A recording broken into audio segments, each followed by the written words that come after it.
The Da Vinci Code is a fictional thriller written by Dan Brown in 2003. It follows Professor Robert Langdon, a religious symbologist from Harvard, and Sophie Neveu, a cryptologist from the French judicial police, as they follow clues from numerous Leonardo da Vinci paintings to eventually uncover the location of the Holy Grail. The novel starts in Paris, and Jacques Saunier, the curator of the Louvre, is running through the museum from a ghostly robed figure. The man, looking for information on the location of the Grail, mortally wounds Jacques, who is the Grand Master of a secret society known as the Prior of Sion, and is one of the sole keepers of the secret. As Jacques slowly died, he scrawled a cryptic message on the floor and positioned his naked body to represent Da Vinci's Vitruvian Man. Called to the crime scene by the judicial police captain Bezu Fauch, Langdon arrives to help decode the cipher as an unknowing prime suspect, as he's mentioned in the curator's death note. While Robert attempts to solve the riddle, Sophie, who happens to be Jacques' granddaughter, arrives to help Langdon solve the message and after doing so escape the Louvre.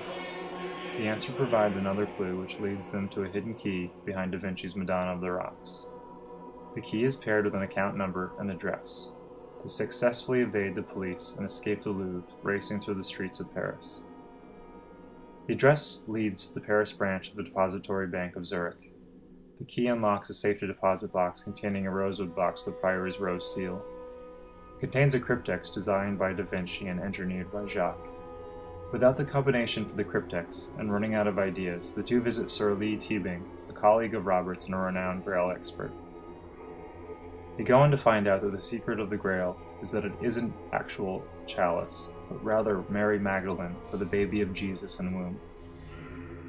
The story continues in London, where Lee Teabing is found out to have been responsible for the deaths of all involved with the manipulation of the Roman Catholic organization Opus Dei and the willing servant of God, Silas, the robed figure from the Louvre. As the novel ends, the clues continue and they're led to Rosslyn Chapel in Scotland. Sophie is reunited with her grandmother and brother, who she believed to have been killed in an accident years earlier. Robert returns to Paris and discovers the location of the Grail, or rather Mary Magdalene's burial site, is steps from where he started, buried beneath the Louvre, where the symbol for male and female unite. Upon first reading, I connected with this book on many levels, unlike any other. It was the first book that I had enjoyed reading in years, and it re-inspired my love for literature. As a fan of art and art history, I thoroughly enjoyed reading and discovering many of the hidden symbols in Da Vinci's and others' art. It was especially fun reading, as I've been to many of the places mentioned in this book, and could visualize what was going on in a way not experienced before. I enjoyed Brown's style of writing as well as the pacing of the book. While fun to read, all of the history isn't truth. The novel is part of the exploration of alternative religious history influenced by the work of Pierre Bertrand, Lynn Picknett, and Clive Prince. As stated by Robert Langdon, history is always written by the winners.